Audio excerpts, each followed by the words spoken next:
ಪಂಚಾಯಿತಿ ಸದಸ್ಯರು ಮಾಡಿರುವ ಅಕ್ರಮ ತನಿಖೆಗೊಳಪಡಿಸಿ ಹಿರಿಯೂರಿನ ಜವನಗೊಂಡನಹಳ್ಳಿ ಗ್ರಾಮ ಪಂಚಾಯಿತಿಯಲ್ಲಿ ಅವ್ಯವಹಾರವಾಗಿದ್ದು, ಇದರ ತನಿಖೆಗೆ ತಾಲೂಕು ಪಂಚಾಯಿತಿಯಿಂದ ಹಿಡಿದು ಜಿಲ್ಲಾ ಪಂಚಾಯಿತಿ ಸಿಇಒವರೆಗೆ ದಾಖಲೆ ಸಮೇತ ಕೊಟ್ಟರೂ ಯಾವುದೇ ಕ್ರಮ ಜರುಗಿಸಿಲ್ಲ ಎಂದು ಅವ್ಯವಹಾರದ ವಿರುದ್ಧ ತನಿಖೆಗೆ ಆಗ್ರಹಿಸಿ ಗುರುವಾರದಿಂದ ಪ್ರತಿಭಟನೆ ಮಾಡುತ್ತಿರುವ ಸದಸ್ಯರು ಮಾತನಾಡಿದರು.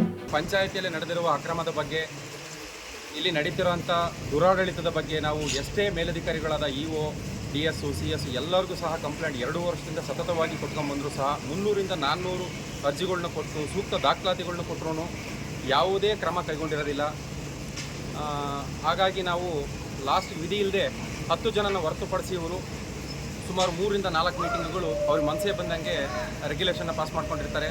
10 ಜನ ಸದಸ್ಯರದ ಯಾವುದೇ ಒಂದು ಅಧಿಕಾರವನ್ನು ಮೊಟಕುಗೊಳಿಸಿರ್ತಾರೆ ಇವರು. ಹಾಗಾಗಿ ನಾವು ಮೇಲಧಿಕಾರಿಗಳು ಸ್ಪಂದಿಸ್ತಾ ಇರೋಂಥ ಸಮಯದಲ್ಲಿ ಈಗ ನಾವು ಈ ಕಾಪಿ ತೋರಿಸ್ತಾ ಇದ್ದೀನಿ. ನಾನು ಪಂಚಾಯತ್ ರಾಜ್ ಆಯುಕ್ತರು ಇರ್ಬೋದು, ಇಒ ಇರ್ಬೋದು, CS ಇರ್ಬೋದು, ಲೋಕಾಯುಕ್ತ ಇರ್ಬೋದು, ಪ್ರತಿಯೊಬ್ಬರಿಗೂ ನಾವು ಕಂಪ್ಲೇಂಟ್ ಮಾಡಿದ್ದೀವಿ. ಸುಮಾರು 2 ವರ್ಷದಿಂದ ಕಂಪ್ಲೇಂಟ್ ಮಾಡ್ತಾ ಇದ್ದೀವಿ. ಯಾರೂ ಸಹ ಇದಕ್ಕೆ ಸ್ಪಂದಿಸ್ತಾ ಇಲ್ಲ. ಕೊನೆಗೆ ನಮ್ಮ ಹೋರಾಟನೇ ನಮಗೆ ಅಂತ ಹೇಳಿ ಈ ಪಂಚಾಯತಿನಲ್ಲಿ ಇವತ್ತು ಸರಿಪಡಿಸೋವರೆಗೂ 10 ಜನ ಮೆಂಬರ್ ಆಗಿರೋದು 10 ಜನ ಸದಸ್ಯರು ಎಲ್ಲ ಸಾಮಾನ್ಯ ಸಭೆ ಇವತ್ತು ಮತ್ತೆ ಸಾಮಾನ್ಯ ಸಭೆನ 10 ಜನ ಇಟ್ಕೊಂಡು ಮುಂದುವರಿಸ್ಲಿಕ್ಕೆ ನೋಡ್ತಾ ಇದ್ದಾರೆ. ಹಾಗಾಗಿ ನಾವು 10 ಜನ ಸದಸ್ಯರು ಇನ್ನು ಮೇಲಧಿಕಾರಿಗಳು ಇಲ್ಲಿಗೆ ಬಂದು ನಮಗೆ ಸೂಕ್ತ ಪರಿಹಾರ ಮತ್ತು ಪಂಚಾಯತಿಗಾಗಿರೋಂಥ ಕೋಟಿಗಟ್ಟಲೆ ನಷ್ಟನ ತುಂಬಿಕೊಡೋವರೆಗೂ ನಾವು ಯಾವುದೇ ಕಾರಣಕ್ಕೂ ಈ ಧರಣಿಯಿಂದ ಹಿಂದೆ ಸರಿಯಲ್ಲ ಅಂತ ಹೇಳ್ತೀವಿ. ದಾಖಲೆಗಳನ್ನ ಕೊಟ್ಟರೂ ಮೇಲಧಿಕಾರಿಗಳು ಕ್ರಮ ಜರುಗಿಸಿಲ್ಲ. ಉಳಿದ 10 ಜನ ನಾವುಗಳು ಪಂಚಾಯಿತಿ ಮುಂದೆ ಧರಣಿ ನಡೆಸುತ್ತಿದ್ದು, ನ್ಯಾಯ ಸಿಗುವವರೆಗೆ ಧರಣಿ ಹಿಂಪಡೆಯುವುದಿಲ್ಲ ಎಂದರು.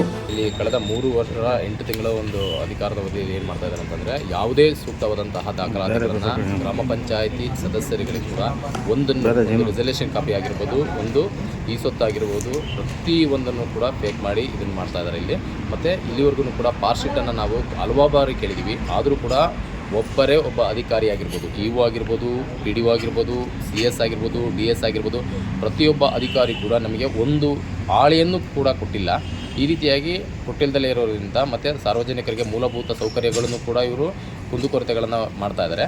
ಆ ವಿಚಾರದಿಂದಾಗಿ ನಾವೇನು ಮಾಡ್ತಾ ಇದ್ದೀವಿ ಅಂತಂದರೆ, ನಾವು ಪಂಚಾಯತಿ ಮುಂದೆ ಇವತ್ತು ಧರಣಿಯನ್ನು, ಸಾಮಾನ್ಯ ಸಭೆಯನ್ನು ಧಿಕ್ಕರಿಸಿ ಒಂದು ಧರಣಿ ಸತ್ಯ.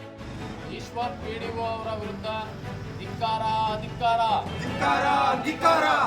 PDO ಈಶ್ವರ್ ಅವರಿಗೆ ಧಿಕ್ಕಾರ ಧಿಕ್ಕಾರ.